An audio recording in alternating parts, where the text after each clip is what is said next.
leyendo que los menonitas, esta gente que todos conocemos por aquella película de la cual no recuerdo el nombre y que en algún vídeo he puesto ya una escena, los Amis, que viven todavía por ahí por América del Norte, fueron un grupo que, como hace unos 4 siglos, por lo que estoy leyendo, por el 1540, fueron organizados por un sacerdote católico que se llamaba Menón Simons, que era contemporáneo de Lutero, que intentaban reformar las costumbres de vida, las formas de vida en comunidad de los primeros cristianos.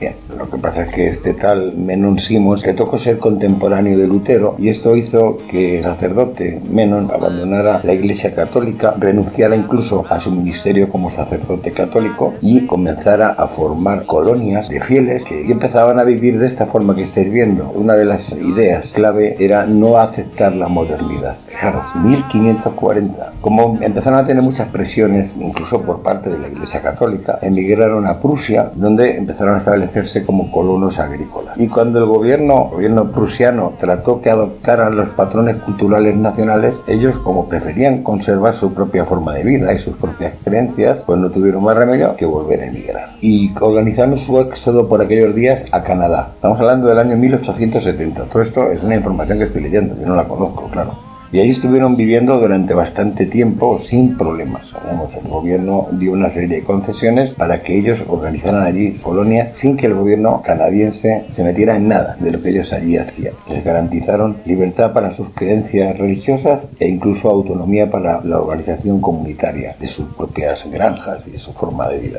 Su modo de producción era el de las granjas cooperativas. Lo que pasa es que al terminar la Primera Guerra Mundial, el gobierno canadiense cambió de idea y pretendió obligarles a prestar el servicio militar, a utilizar el idioma inglés, porque ellos hablaban un idioma propio de las tierras de Suiza o Centro Europa, parecido al alemán, pero no era alemán, era un alemán muy antiguo en todo caso, no recuerdo el nombre, lo leí por ahí en otro sitio. Y el gobierno canadiense pues les obligaba a hablar inglés, a prestar servicio militar y a que los hijos asistieran a las escuelas oficiales, porque entre los menonitas que siguen sus creencias, los niños estudian durante unos años, muy pocos, y luego empiezan a trabajar, como se decía antiguamente, empiezan a trabajar en el campo con sus familias.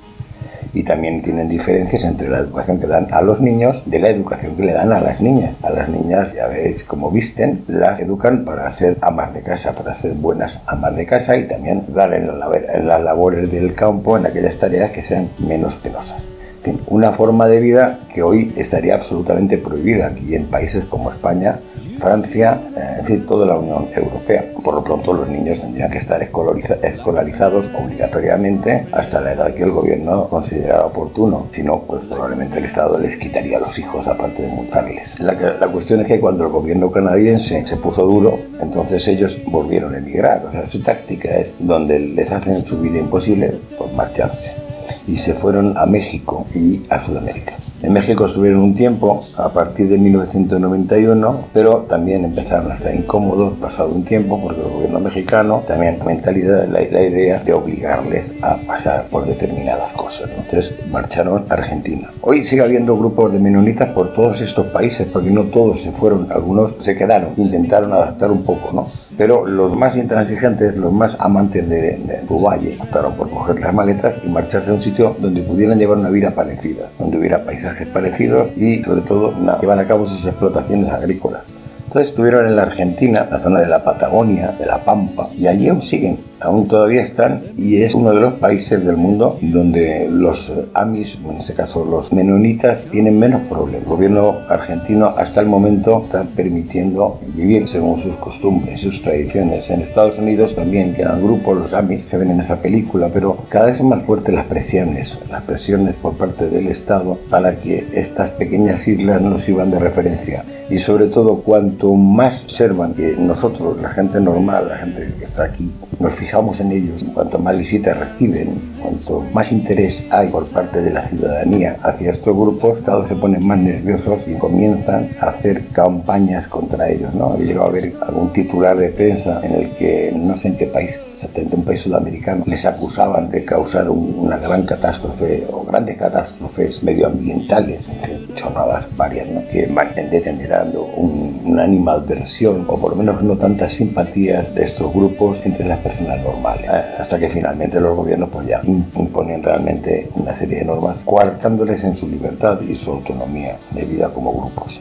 Por lo general, esta gente mantiene muy poco o casi ningún contacto con sus vecinos, aquellos que, como ellos mismos dicen, que no son de su raza, que no son de su religión, de sus costumbres, de su etnia, de su forma de vida. En palabras de este canal sería que tienen muy poco contacto con los que no son de su valle. Los niños, por ejemplo, ni siquiera van a los colegios. De hecho, esas granjas son son totalmente, la mayoría de ellas, según estoy leyendo, totalmente autosuficientes. Es totalmente un valle. No precisan comprar nada fuera, tampoco, aunque ellos sí que venden, pero ellos, sin embargo, no necesitan comprarle al mundo exterior.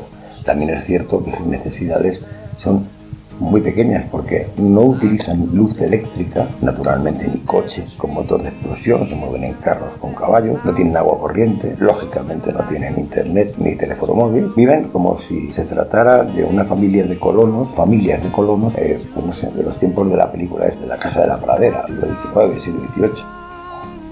En fin, no me quiero enrollar mucho porque conozco demasiado de ellos, pero creo que esta va a ser la línea que este canal a partir de ahora siga.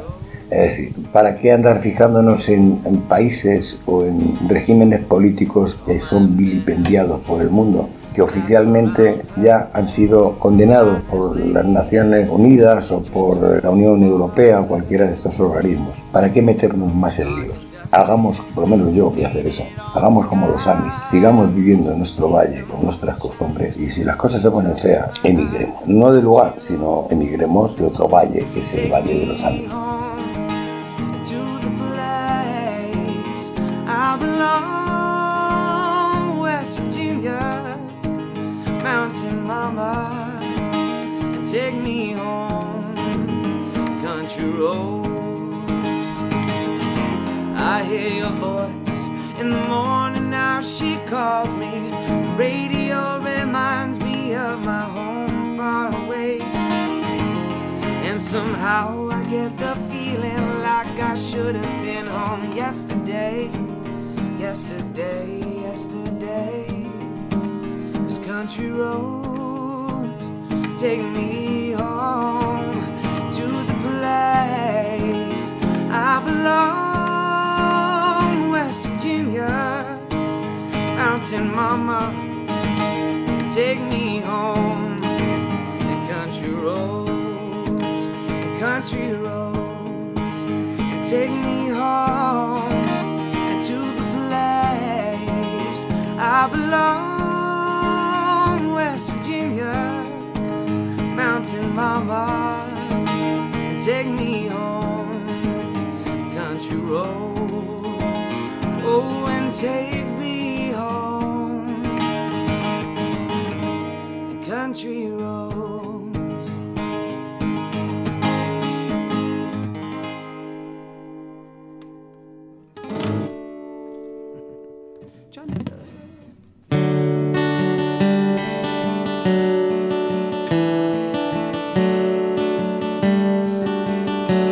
You filled up my senses like a night in the forest, like the mountains in springtime, like a walk in the rain, like a storm in the desert, like a sleepy blue ocean. You filled up my senses, come fill me again. Come let me love you, let me give my life to you. Let me drown in your laughter, let me die in your arms. Let me lay down beside you, let me always be with you. Come let me love you, come love me again.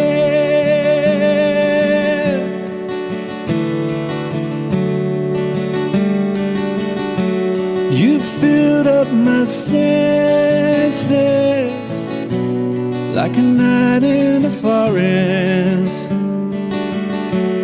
like the mountains in springtime, like a walk in the rain, like a storm in the desert, like a sleepy blue ocean. You filled up my senses, come fill me again.